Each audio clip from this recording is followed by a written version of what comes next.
तो welcome back friends, बहुत बहुत स्वागत है आपका अपने चैनल हिंदी जीके ट्रिक्स पर। आज के इस वीडियो में हम डिस्कस करने वाले हैं जड़त्व और संवेग को। ये होने वाला हमारा उत्तराखंड वन दरोगा की जो सीरीज चल रही है 2025 एग्जाम के लिए फिजिक्स का वीडियो नंबर 9, यानी पहले 8 वीडियोज़ हम ऑलरेडी अपलोड कर चुके हैं। साथ ही साथ हम केमिस्ट्री के भी 7 से 8 वीडियोज़ अपलोड कर चुके हैं। सारे के सारे वीडियो आपको एक ही प्ले लिस्ट में मिल जाएंगे। डिस्क्रिप्शन में आपको लिंक मिलेगा, क्लिक करके देख लीजिए। तो बात करते हैं जड़त्व और संवेग यानी इनर्शिया और मोमेंटम। तो सबसे पहले बात करते हैं हम संवेग के बारे में।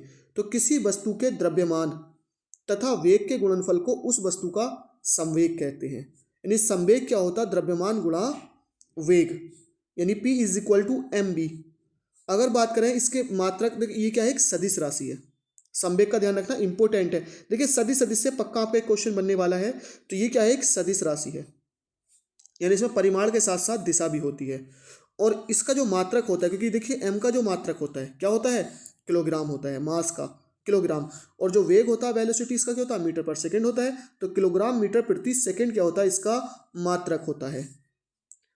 अब बात करते हैं संवेग संरक्षण के सिद्धांत की।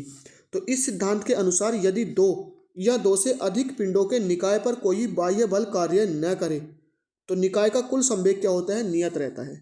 यानी अगर 2 या 2 से ज़्यादा जो पिंड होते हैं वो आपस में अगर टकराते हैं तो उन पर, और टकराते हैं ऐसे कि उन पर कोई बाह्य बल कार्य ना कर रहा हो, तो उनका जो कुल संवेग होगा वो नियत रहेगा।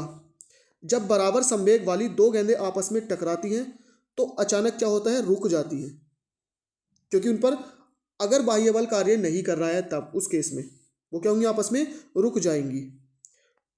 अब बात करते हैं, देखिए रॉकेट प्रणोदन, ये भी इसी का उदाहरण है। यानी एग्जाम में डायरेक्टली पूछा जाता है कि रॉकेट किस सिद्धांत पर कार्य करता है? तो ये संवेग संरक्षण के सिद्धांत पर कार्य करता है। यहाँ पर कौन सा नियम लगता है? न्यूटन के गति का तीसरा नियम लगता है। क्योंकि रॉकेट में जब आग जलती है तो रॉकेट उसको पीछे फेंकता है, तेजी से फेंकता है। ईंधन जब जलता है, धुआं, और वो धुआं रॉकेट पर क्या होता है? आगे को बल लगाता है, तो रॉकेट आगे बढ़ता रहता है और इसका संवेग क्या रहता है? संरक्षित रहता है। रॉकेट में ईंधन के दहन से उत्पन्न गैसें बाहर निकलती हैं और उसकी प्रतिक्रिया से रॉकेट क्या होता है? आगे बढ़ता है। चाहे आप देखिए जो दीपावली वगैरह में आप रॉकेट जलाते हैं वो भी इसी सिद्धांत पर कार्य करते हैं। नेक्स्ट है जड़त्व। किसी वस्तु का वह गुण जिसके कारण वह अपनी ब्राह्म अवस्था या एक समान गति की अवस्था में परिवर्तन का विरोध करती है, जड़त्व कहलाता है। यानी अगर वो ब्राह्म अवस्था में है तो ब्राह्म अवस्था में ही रहना चाहेगी, और अगर एक समान गति कर रही है तो वो उस गति को बरकरार रखना चाहेगी, मतलब उसी गति में रहेगी। और अगर उस पर कोई बाह्य बल लगाया जाएगा तो उसका वो विरोध करेगी, यानी परिवर्तन का अवस्था परिवर्तन का विरोध करती है। क्या कहलाता है? जड़त्व कहलाता है। जड़त्व होते हैं 3 प्रकार के। पहला है विराम का जड़त्व, यानी वस्तु का वह गुण जिसके कारण वह अपनी ब्राह्म अवस्था में होने वाले परिवर्तन का विरोध करती है। मतलब वो अपनी ब्राह्म अवस्था में है तो ब्राह्म अवस्था में ही रहना चाहती है। ये विराम का जड़त्व कहलाता है।